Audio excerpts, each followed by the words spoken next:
اللهم صل على سيدنا محمد يا رب صل وسلم دائما أبدا على حبيبي.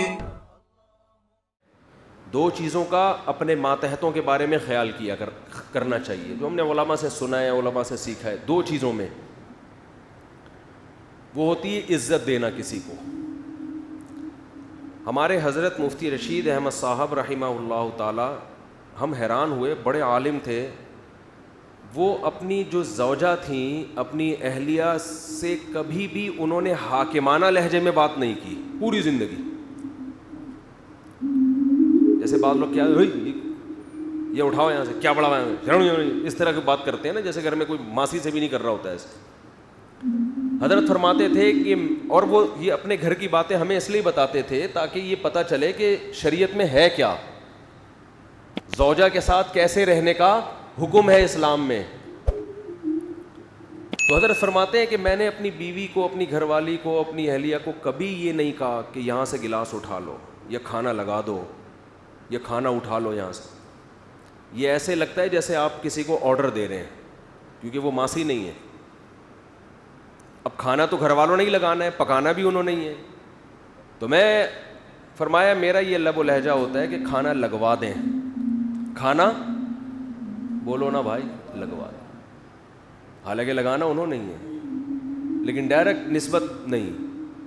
زندگی میں کبھی کہتے ہیں اپنے چپل یا بوٹ پالش نہیں کروائے، صاف نہیں کروائے اپنے گھر والوں سے. اور فرماتے تھے یہ انتہائی درجے کی توہین ہے بیوی کی کہ اس سے آپ اپنے پاؤں دبوائیں یا اپنے جوتے پالش کروائیں. بہت مشکل ہے بات سمجھانا، بہت مشکل. آ رہی ہے سمجھ میں؟ عزت جب بات کرتے تھے عزت کے ساتھ، آئیے بیٹھیے کھائیے. یہ اسٹائل تھا حضرت کا گھر میں اپنی اہلیہ سے بات چیت کا اسٹائل. آئیے بیٹھیے کھائیے، یہ اسٹائل تھا گھر میں کس سے بات کرنے کا؟ اہلیہ سے. اسلام میں اصل یہ ہے، سمجھتے نہیں ہو بات کو میرا خیال. کبھی کوئی حاکمانہ لہجہ نہیں ہے. لیکن حضرت اپنے گھر والوں کی تعریف میں فرمایا کرتے تھے کہ اللہ نے مجھے ایسی زوجہ دی ہے کہ آج تک مجھے کبھی غصہ کرنے کی نوبت نہیں آئی. کبھی بھی غصہ کرنے کی، تھوڑی بہت اونچ نیچ تو ہر گھر میں ہوتی ہے، تو وہ اگر ہو گئی تو ہم نے اگنور کر دیا. سمجھ رہے ہو؟ حضرت ذاتی مکان کے بالکل قائل نہیں تھے. ساری زندگی کرائے پہ ہی رہے ہیں کہ بھائی دنیا مسافر خانہ ہے، یہاں سے بولو جانا ہے، کیا کرنا ہے گھر پر، اور چلے گئے نا. لیکن اپنی اہلیہ کے لیے آخر عمر میں فلیٹ خریدا کہ میں اگر گیا تو ان کا کوئی، بولتے کیوں نہیں بھائی، ان کا کوئی ٹھکانہ ہو. جب اللہ نے وسائل تو پہلے ہی بہت دیے ہوئے تھے. گھر میں بچوں سے بھی ایسے ہی بات کرتے تھے، بیٹھیے. یہ نہیں کہ بچہ پڑاخ کر کے ایک لگایا، بے غیرت، ٹائم دیکھ، یہ کوئی آنے کا ٹائم ہے. یہ اسٹائل چل رہا ہے آج کل گھروں میں کہ ٹائم دیکھ، 2 بج رہے ہیں تو ابھی یہ گھر آنے کا ٹائم ہے. یہ ہوتا ہے نا، بے غیرت. اس طرح کی پھر وہ اتنی پیدا ہو گیا. مفتی صاحب کے بیان سنے تھے تو پیدا ہوا ہے، ورنہ ہم تو قائل ہی نہیں تھے اس کے کہ بچے پیدا ہوں گھر میں. یہ نسل پیدا ہو رہی ہے آج کل، یہ نسل پیدا ہو رہی ہے. یہ اس طرح کا اسٹائل ہوتا ہے ابا کا. تو اپنے ماتحتوں کو، چاہے بیوی ہو چاہے اولاد ہو، ان کو کیا دینا ہے؟ بولو عزت. ایسے بات کرنی ہے جیسے ہم نے دیکھا ہے اپنے بڑوں. ہم نے اور بھی اپنے مشائخ کو دیکھا اسی طرح بات کرتے ہیں. بچوں کو عزت، ان کی غلطیوں پہ پردہ ڈالتے ہیں. اصول یہ ہے. لیکن 5 انگلیاں برابر بعض لوگوں کو عزت ہضم نہیں ہوتی. دیکھو پولیس ہر ایک کے لیے تھوڑی بنی ہے کہ ہر ایک پہ ڈنڈا برسائے. عام عوام تو قانون کو فالو کرتے ہیں نا. بھئی لال بتی ہوتی ہے رک جاتے ہیں، گرین پہ چل پڑتے ہیں. جو میجورٹی ہے چاہے وہ غیر مسلم ہو، ان کو پولیس کی ضرورت نہیں ہوتی. لیکن کچھ ٹیڑھی انگلیاں بھی ہوتی ہیں، ان کے لیے کیا رکھا گیا ہے؟ ڈنڈا پولیس. ہر آدمی تمیز اور شرافت سے نہیں چلتا. تو ایسے ہی بعض دفعہ بیگم سے آپ عزت سے بات کر رہے ہیں, آئیے بیٹھیے, کھانا اٹھوا لیجئے, پاؤں بالکل بھی نہیں دبائیے. آپ کی یعنی سیلف رسپیکٹ کے یہ کیا ہے, خلاف. آپ کوئی ماسی تھوڑی ہے جو میرے پاؤں دبائیں گی بیٹھ کے. تو اس میں جو شریف عورتیں ہیں, عزت دار عورتیں ہیں, جن پہلے سے خاندانی ہیں, وہ کہیں گی میرا میاں کیا ہے ماشاء اللہ خاندانی آدمی ہے. وہ بڑھ چڑھ وہ کہے گی نہیں میں نے تو پاؤں دبانے ہی ہیں آپ کے ہر قیمت پہ. جب آپ مجھے اتنی عزت دے رہے ہیں تو میں بھی عزت دوں گی. میں ڈائریکٹ پاؤں دباؤں گی, آپ کے سر دباؤں گی, آپ کے سر میں مالش کروں گی, اور جو خدمتیں آپ نے مجھ سے لینی ہے میں آپ کی خدمتیں کروں گی. بعض دفعہ معاملہ کیا ہو رہا ہوتا ہے آپ عزت دے رہے ہیں, سامنے والے کو عزت سمجھ میں آ نہیں رہی.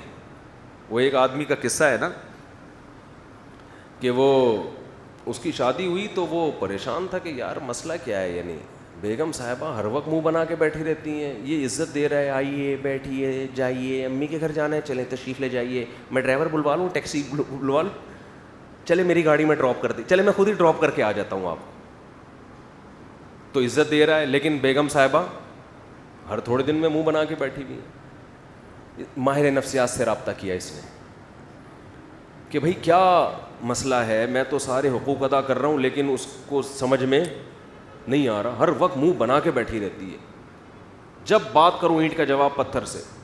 اب ماہر نفسیات وہی ایکچولی کر کے نا, ایکچولی اصل میں انسان آپ دیکھیں کوئی فالٹ ہوگا آپ کے اندر جو آپ کے سمجھ میں نہیں آ رہا, ابا سے پوچھیں, اپنی والدہ سے پوچھیں, بچپن میں کوئی چوٹ تو نہیں لگی تھی دماغ میں آپ کے. پھر وہ بیگم کا ٹیسٹ کروائیں آپ, میڈیکل ٹیسٹ. ایسا کریں آپ وہ کروا لیں, وہ جو دماغ کا ہوتا ہے کیا ہوتا ہے یار, MRI کروا لیں. بعض دفعہ یہ بھی ہوتا ہے نیند پراپر ہو رہی ہے, 8 گھنٹے نہیں کم از کم 16 گھنٹے سونا, ایسی کنڈیشن میں کم از کم 16 گھنٹے سونا ضرور. یہ نیند کی گولیاں کھلا دیں ان کو. وہ بیچارہ سارے حربے استعمال کر لیے ایسی بعض ہوتی ہیں, نارملی ایسی نہیں ہوتی ہیں. اور ایک دن اس کو غصہ آیا, اس نے کہا یار کیا مذاق ہے یار, سارے حربے, یہ تو تمیز سے بات نہیں کرتی. اس نے طبیعت سے پکڑ کے کوٹ دیا. دیکھا بیگم صاحبہ بہت بہترین, اس دن فریش بالکل. وہ ایسے خاندان کی تھی کہ وہ پٹنے کی عادی تھی.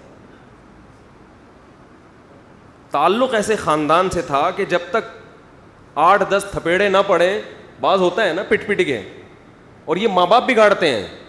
باپ نے بچپن سے بہت کوٹا ہوتا ہے, ماں نے کوٹا ہوتا ہے. ہم کہہ رہے ہیں ماں بچوں کو مارے, لیکن ایسا تو نہیں ہے نا کہ ہر وقت درندوں کی طرح پیٹتی رہے ان کو, بچے باغی ہو جاتے ہیں کبھی کبھار تو ٹھیک ہے. تو پھر جب جو پروڈکٹ مارکیٹ میں آتا ہے نا وہ اس قسم کا آتا ہے کہ ان کو ایک روحانی تسکین چاہیے. جب تک ان کو گالی گلوچ اور مار دھاڑ سے بات نہ کرو, ان کے کھوپڑی میں بات آتی نہیں ہے. اس لیے میں کہتا ہوں نکاح کرنے سے پہلے خاندان بہت اچھی طرح دیکھا کرو, خاندان کہ کس خاندان میں یہ لوگ پلے بڑے ہیں. تو ایسے کیسز بھی ہوتے ہیں سمجھ رہے ہیں. اس طرح بچوں میں بھی ایسے ہوتے ہیں بعض, وہ ہوتے ہی ٹیڑھے ہیں, ان کو نہیں سمجھ. باپ عزت دے رہا ہے, بیٹا آئیے بیٹھیے, ہر محفل میں اپنے ساتھ لے کے جا رہا ہے. اصول تو یہی ہے, اس سے بچے میں ایک بچے کو فخر ہوتا ہے میرا باپ مجھے عزت دے رہا ہے. لیکن ہر بچہ ایسا نہیں ہوتا. تو ایسے موقع پہ اس کی تربیت کے لیے شریعت نے حکم دیا ہے کہ اس پہ ہاتھ اٹھایا جائے. نبی نے فرمایا بچہ جب 7 سال کا ہو جائے محبت سے نماز کی تلقین کرو. 3 سال تک محبت سے بات کرنی, ہاتھ نہیں اٹھانا. 10 سال ہو گئے, 3 سال میں بھی بات سمجھ میں نہیں آئی ہے کہ ہم مسلمان ہیں, نماز پڑھتے ہیں. اب 10 سال میں محبت سے نہیں, اب کیا ہوگا, اب ہاتھ اٹھے گا, اب آنکھیں دکھائی جائیں گی. اور 10 سال میں بھی آنکھیں نہیں دکھائی نا, 15 سال میں آپ آنکھیں دکھانے کے قابل نہیں ہوگے, وہ آپ کو آنکھیں دکھانا شروع کر دے گا. سمجھ رہے ہو؟ پھر اس کا مطلب آپ نے اپنا باپ پیدا کیا ہے, اپنی اولاد پیدا نہیں کی ہے. تو 10 سال کے عرصے میں بھی اگر آپ نے نہیں کی سختی تو سمجھو یہ اب آپ کا باپ بنے گا تھوڑے دنوں میں. تو نارملی شریعت کا حکم ہے کہ اولاد کو عزت دی جائے, جو کہ بہت سے ماں باپ نہیں دے رہے ہوتے, باپ خاص طور پر. دیکھو چند چیزیں ایسی ہیں جو اولاد کے لیے انتہائی ناقابل برداشت ہوتی ہیں. آپ کی اولاد میں کوئی غلطی ہے, کوئی برائی ہے, لوگوں کے سامنے مت گاتے پھرو اس کو. بچوں کو جب پتہ چلتا ہے نا میرا باپ میری برائی سب کے سامنے کرتا ہے, پھر بچے کو شیطان کو بہکانے کا موقع ملتا ہے. گھر کی بات کہاں رکھنی ہے, خاص طور پہ جو یہ شکایت باپ لوگوں کے, ہاں اپنے کوئی خاص قریبی لوگ ہوں جو عزت کی حفاظت کرتے ہیں ان سے مشورہ لینے کے لیے ٹھیک ہے, لیکن محلے میں اگر آپ گیت گاتے پھریں گے میرا بچہ میری نہیں مانتا, میرا بچہ میری اطاعت نہیں کرتا, میری یہ نہیں ہے وہ نہیں ہے, تو بچوں کو جب پتہ چلتا ہے تو وہ کہیں گے ابا نے ہمیں رسوا تو بہرحال کر ہی دیا ہے. تو شیطان کو موقع ملتا ہے, شیطان کہتا ہے کہ اب کیا فائدہ اطاعت کرنے کا, تیرے ابا نے تیری عزت کا جنازہ تو نکال ہی دیا ہے. سمجھتے ہو؟ ایک جرم یہ ہوتا ہے جس سے اولاد باغی بنتی ہے. دوسرا جرم یہ ہوتا ہے کہ اولاد میں فرق, یہ بھی بڑا ٹیکنیکل فالٹ ہے معاشرے میں. نعمان ابن بشیر رضی اللہ عنہ کی حدیث ہے, ایک صحابی نبی کے پاس آئے, یا رسول اللہ میں اپنے بیٹے کو غلام دینا چاہ رہا ہوں, اپنا یہ غلام اس کو دے رہا ہوں, ہبہ کر رہا ہوں, آپ اس پر گواہ رہیں. آپ نے فرمایا کتنے بیٹے ہیں؟ کہا 2. کہا دوسرے کو کیا دیا ہے؟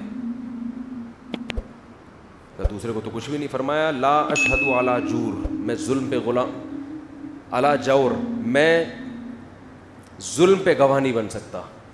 تو اس کو بھی پیغمبر صلی اللہ علیہ وسلم نے کیا قرار دیا؟ بولو ظلم.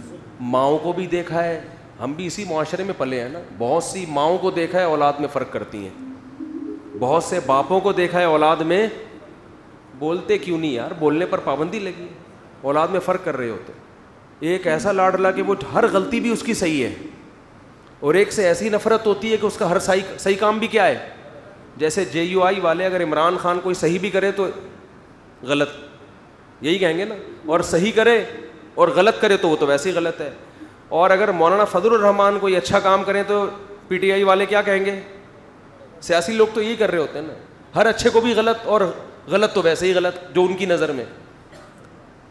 یہی مسلم لیگ اور پیپلز پارٹی جو اپوزیشن میں ہوتا ہے نا, تو یہ جیسے سوتیلا پن سیاسی جماعتوں میں ہوتا ہے, یہی سوتیلا پن بعض دفعہ باپ اور بچوں میں ہو جاتا ہے کہ ایک بچے کے ہر الٹے کام کو صحیح قرار دینا, تو اس سے جو دوسرا بچہ ہے نا اس کے دل میں باپ کے خلاف نفرت کے جذبات پیدا ہوتے ہیں کہ میرا ابا, یہ ایسا لگتا ہے کہ صرف انہی کا ابا ہے اور میرا ابا نہیں ہے, یہ ایسا سلوک کر رہا ہے. مائیں بھی کرتی ہیں, مائیں زیادہ کر رہی ہوتی ہیں یہ کام. اور کس کی طرف جھکاؤ زیادہ ہوتا ہے؟ روکھڑا جو لے کر آ رہا ہے. معذرت کے ساتھ اولاد میں جو بچہ روکھڑا لائے گا اس کے سارے گناہ اگلے پچھلے ماں باپ کی نظر میں معاف. جو بچہ کیا لے کر آ رہا ہے؟ بولو روکھڑا. اس کے صغیرہ کبیرہ سرن و علانیتن, جو اس نے چھپ کے کیے, جو اس نے کھلے عام کیے, وہ گناہ جن کا حقوق اللہ سے تعلق ہے, وہ گناہ جن کا حقوق العباد سے تعلق ہے, تمام کے تمام گناہ والدین کی نظر میں کیا ہو گئے؟ معاف. کیونکہ یہ کیا دے رہا ہے؟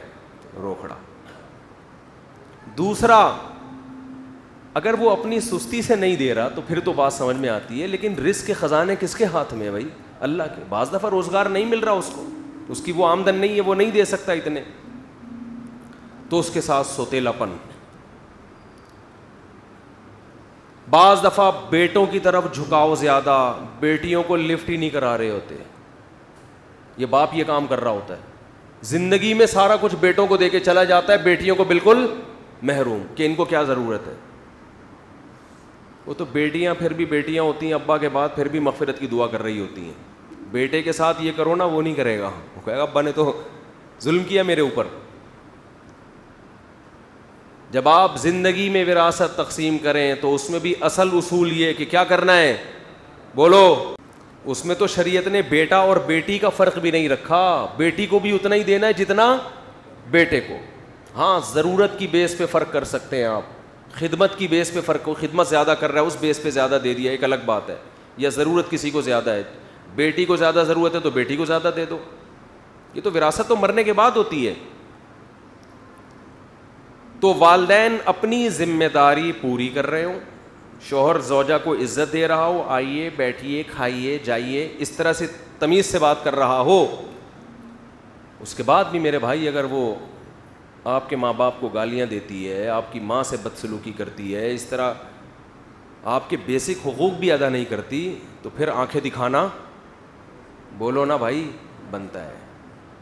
آپ نے اپنے بیٹے کو عزت دی, اس کو عزت دے رہے ہو, اس بچوں سے بھی عزت سے بات ہوتی ہے. ہم نے اپنے بڑوں کو دیکھا ہے, بچوں سے بھی ایسے بات کر رہے ہوتے ہیں, بیٹا آئیے, بیٹا بیٹھیے. اور جو تمیز نہ ہو تو پھر باپ ایسے بات کر رہا ہوتا ہے, گدھے کدھر سے آ رہا ہے, اس طرح گدھے سے کیا شروع ہوتی ہے بات شروع. تو بچے کو جب یہ اخلاق سکھاؤ گے تو وہ کہاں انسان کا بچہ بنے گا. وہ گدھا گدھا سن سن کے اس کو یہ وہم ہوگا شاید میں کیا ہوں, میں گدھا ہی ہوں. حرکتیں اس کی چیخے گا بھی کس طرح سے, بولو نا, وہ گدھے کی طرح چیخے گا. اچھا بعض لوگوں کو یہ گھر میں ہوتا ہے کہ ہمارے گھر میں بچے چیختے بہت ہیں, بیوی بھی بہت چیختی ہے, بچے بھی بہت چیختے ہیں, تو یہ بات بھی وہ چیخ چیخ کے بتا رہے ہوتے ہیں. تو میں ان سے کہتا ہوں آپ زیادہ چیخ رہے ہو. دیکھو گھر میں بتانا نہیں پڑتا کہ یہ ماحول چاہتا ہوں, بنانا پڑتا ہے وہ ماحول. اگر آپ چاہتے ہو آپ کے گھر میں گالی گلوچ نہ ہو, چیخو پکار نہ ہو, تو سب سے پہلے اپنے آپ کو آپ اپنی آواز پہ کنٹرول کرو. جب کسی کو سمجھاؤ آرام سے. اگر آپ گھر میں چنگیز خان اور ہلاکو خان کی طرح آتے ہو اور چیخنا چلانا شروع کرتے ہو, ہاں ہو یہ ایک دم شروع, اور گدھا کسی کو گھوڑا کسی کو کتا, اور یہ اس طرح کی گالیاں دے رہے ہو آپ گھر میں آ کے, اور پھر آپ کہتے ہو کہ ہمارے بچوں میں تمیز نہیں ہے بات کرنے کی, تو یہ بدتمیز بنایا کس نے ہے؟ تمیز پہ بیان ہو رہا ہے انتہائی بدتمیزی کے ساتھ. یعنی یہ گھر میں سیٹ اپ چل رہا ہے. بچوں کو چپ رہنے کی تلقین کی جا رہی ہے چیخ کر. تبھی آپ نے دیکھا کہ کہتے ہیں شٹ اپ, کہتے ہیں نا, چپ ہو جاؤ کہتے ہیں نا, تو یہ آہستہ سے کہتے ہیں زور سے کہتے ہیں؟ اتنی زور سے کہہ رہے ہوتے ہیں کہ آگے سے جواب آتا ہے میں نہیں چپ ہوں گا. اس لیے کہ جب آپ چیخ لیے, یہ بالکل ایسا ہی ہے کہ جیسے 3 آدمی نماز پڑھ رہے تھے, تو ایک نے باہر سے آنے والے بندے نے سلام کیا, اس نے نماز میں کہا وعلیکم السلام, تو ساتھ والے نے کہا بھائی بولنے سے نماز ٹوٹ جاتی ہے. وہ نماز پڑھتے ہوئے اس کو مسئلہ سمجھا رہا ہے, بولنے سے نماز ٹوٹ جاتی. ابے تو بھی تو بولا ہے. تو ساتھ والے نے بولا کہ تو بھی تو بول رہا ہے. تو اس کے ساتھ ایک اور کھڑا ہوا تھا, وہ کہنے لگا شکر ہے میں نہیں بولا, شکر ہے. تو چاروں کی ٹوٹ گئی نا نماز. تو جب آپ نے گھر میں چیخ چلا کے گالی گلوچ والا لب و لہجہ اختیار کر کے بیگم کو ایک بات سمجھا رہے ہو, تو ماحول آپ گھر کا خود خراب کر رہے ہو, سمجھتے نہیں ہو بات کو. پھر آپ یہ توقع رکھو کہ ہماری بیگم خاموشی کے فضائل پر ہمارا بیان سنے گی, وہ نہیں سنے گی. میری والی نہیں سنتی, آپ کی والی کہاں سنے گی؟ وہ نہیں سنے گی. وہ آپ سے چیخنا سیکھے گی کہ اس گھر کا اسٹائل ہی یہی ہے, یہاں جب بھی کوئی بات کرتا ہے تو گلا پھاڑ کے بات کرتے ہیں, اسٹائل یہی ہے. تو جن گھروں میں خاموشی کا ماحول ہے, وہاں جو عورتیں رخصت ہو کے جاتی ہیں وہ آہستہ آہستہ خود کیا ہو جاتی ہیں, خاموش. وہ کہتی ہیں بھائی یہاں تو کوئی بات ہی, آرام سے کرتے ہیں, سب عزت دیتے ہیں ایک دوسرے کو. وہاں بچے بھی کیا ہوتے ہیں, خاموش, بات کریں گے آرام سے. تو یہ بھی ہمارے مذہب کا حکم ہے, یہ خاموشی جو ہے, خاموشی سے مراد آرام سے بات. قرآن نے کیا کہا کہ وَغْضُضْ مِنْ صَوْتِكَ, اپنی آوازوں کو پس رکھو, إِنَّ أَنْكَرَ الْأَصْوَاتِ لَصَوْتُ الْحَمِيرِ. قرآن کہہ رہے سب سے بری آواز کس کی ہے, گدھے کی آواز. گدھے کی بات غلط نہیں ہوتی, اسٹائل غلط ہوتا ہے. گدھا بھی وہی بات کر رہا ہوتا ہے جو گھوڑا کر رہا ہے, جو کتا کر رہا ہے, جو بلی کر رہی ہے. بلی میاؤں میاؤں کر کے بتاتی ہے بھوک لگ رہی ہے مجھے, کتا بھو بھو کر کے بتاتا ہے مجھے بھوک لگ رہی ہے, گھوڑا کسی اور اسٹائل میں بتاتا ہے. وہی بات گدھا بھی کر رہا ہوتا ہے, بھائی مجھے بھوک لگ رہی ہے. لیکن جب کرتا ہے آدمی کہتا ہے تو میرے پراٹھے بھی کھا لے, مگر تھوڑی دیر کے لیے خاموش ہو جاتا ہے, خاموش ہو جاتا ہے, چیختا بہت ہے نا. تو کبھی کبھی انسان کنٹرول سے باہر ہوتا ہے, چیختا ہے. یہ صحابہ کے دور میں بھی ہوا ہے, لڑائی ہوئی تو آوازیں بلند ہو گئیں. کبھی کبھار تو ٹھیک ہے, نارملی جب گھر میں بعض لوگوں کو دیکھا ہے بات نہیں کرتے. اچھا دوستوں کے ساتھ بیٹھے ہوئے ہنسی مذاق, ہاں ہاں ہو, گھر میں جاتا ہی ایک دم اسٹائل چینج ہو جاتا ہے. بہت لوگ ایسے ہم نے بھی دیکھے ہیں, دوستوں کے ساتھ بیٹھیں گے, ہاں ہو ہی گپ شپ ہو رہی ہے, اور لطیفے بھی چل رہے ہیں, گھر میں جیسے ہی گئے ایک دم کیا ہو گئے, ایک دم ایسا چہرہ بن جاتا ہے جیسے بہت ہی کوئی سینئر پرسنالٹی, اور بہت ہی ان سے تو پہلے پرمیشن لینی پڑے گی بات کرنے کے لیے. تو حالانکہ نبی کا معاملہ بالکل الٹ تھا. آپ باہر بھی اخلاق اچھے, لیکن گھر میں اس سے زیادہ اچھے اخلاق تھے. تو اپنی ذمہ داری پوری کرو بھائی, نان نفقے کی بھی, اخلاقیات کی بھی, ساری ذمہ داری پوری کرنے کے بعد بھی اگر کوئی سیدھا نہیں ہو رہا تو پھر تھوڑی بہت خامی تو ہر ایک میں ہوتی ہے, برداشت کرو. اور اگر ناقابل برداشت ہوتی ہے تو پھر اسلام نے کیا اجازت دی ہے کہ لاتوں کے بھوت ہاتھوں سے نہیں مانتے. پھر پولیس کا کیس نہیں ہے یہ, پھر کیا ہے, بچہ پٹے گا. پھر کیا ہوگا, بولو, پٹے گا. وہ ایک دن کیا ہوا, ہمارے ایک دوست کا پھڈا ہو گیا کسی سے. تو پھڈا جب ہو گیا تو وہ غلطی ان صاحب کی تھی, جو ہمارے دوست تھے ان کی غلطی تھی. اب جس بندے کو انہوں نے مارا وہ جا کے اپنے بڑے بھائی کو بتایا, بڑے بھائی کو بتایا, بڑا بھائی طیش میں آ گیا.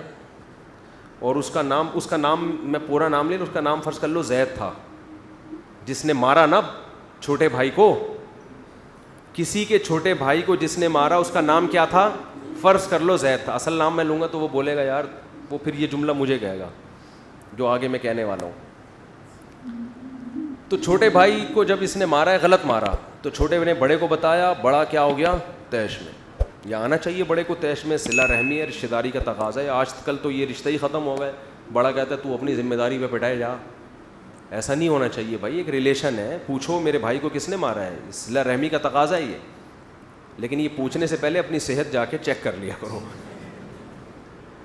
ایسا نہ ہو کہ دونوں اکٹھے پٹ رہے ہوں, یہ نہ ہو. تو پہلے دیکھ لو کہ ڈولے شولے اتنے ہیں کہ کچھ کر سکتا ہوں میں.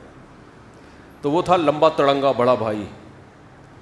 تو اس کو جب پتہ چلا نا, اب مجھے پتا تھا کہ یار وہ بندہ آئے گا اور ہمارے اس دوست کو پیٹے گا پکڑ کے. تو میری دوستی تھی, میں اس کو بچانا چاہ رہا تھا کہ یار کچھ سلو صفائی کر لیتے ہیں. تو میں جب اس کے پاس گیا, ان کے گھر گیا میں, تو بڑا بھائی غصے میں بیٹھا ہوا ہے, کہہ رہا ہے ہوا کیا ہے. میں نے کہا ہوا تو یہ ہے. اس نے کہا زید پٹے گا. زید, الفاظ اس کے مجھے اسٹائل یاد آ رہا ہے. میں نے کہا یار ریکویسٹ لے کے آیا ہوں. کہہ رہا ہے یہ ہوا ہے نا. اس نے میرے چھوٹے بھائی پہ ہاتھ اٹھایا. میں نے کہا زید پٹے گا. زید, یہ خبر ہے, یہ نیوز ہے, کچھ بھی ہو جائے زید. اصل تو یہ تھا جب اس کا نام لیتا میں پھر مزہ آتا نا, لیکن پھر وہ کہے گا مفتی صاحب پٹے گا. میرا نام سب کے سامنے ظاہر کر دیا. تو وہ بار بار میں اس کو ریکویسٹ کر رہا ہوں, یار پہلے ذرا سمجھو بات کو, میں معذرت کر رہا ہوں. کہہ رہا ہے مفتی صاحب یہ بتائیں, کہہ رہے میں آپ کی عزت کرتا ہوں مفتی صاحب, لیکن یہ بتائیں اس نے میرے چھوٹے بھائی پہ ہاتھ اٹھایا. میں نے کہا اٹھایا. کہہ رہے غلطی اس کی ہے نا. میں نے کہا زید پٹے گا. تو مجھے یہ واقعہ کم از کم 14-15 سال پرانا ہے, لیکن مجھے اس کا اسٹائل بڑا اچھا لگا. کہہ رہا ہے کچھ بھی ہو جائے زید پٹے گا. سمجھ رہے ہو. خیر نہیں پیٹا, پھر ہم نے پڑھ کے درمیان میں سلو صفائی کروا دی. تو بعض دفعہ یہ ہوتا ہے آپ اولاد کو رسپیکٹ بھی دے رہے ہیں, مائیں بھی اپنے بچوں کو عزت دے رہی ہیں, سب کچھ خرچے پورے ہو گئے, پارک بھی لے کے گھمانے بھی لے جاتے ہو, کبھی ہوٹلنگ بھی کر دی, کبھی غبارے بھی دلا دیے, کبھی پاپڑ بھی دلا دیے, کرارے پاپڑے دلا دیے آپ نے, ہر قسم کی چیزیں کھلا دی ان کو, لنچ بھی دے رہے ہو, صبح اسکول میں, رات کو جو ہے نا ان کو عزت کے ساتھ گھر میں سونے کی جگہ کی, گیس بجلی کا بل سب کچھ کر رہے ہو. اس کے بعد بھی بچہ نہیں مان رہا تو بچہ پٹے گا. جبکہ گورنمنٹ کہتی اب بھی نہیں پٹے گا. یہ ہمارا اختلاف ہے. اب سمجھ میں آیا. ہم کہتے اب بچہ پٹے گا, اب چترول لگیں گے, کیونکہ ہم نے اپنے گھر میں باپ پیدا نہیں کیا ہے, اپنی اولادیں پیدا کی ہیں.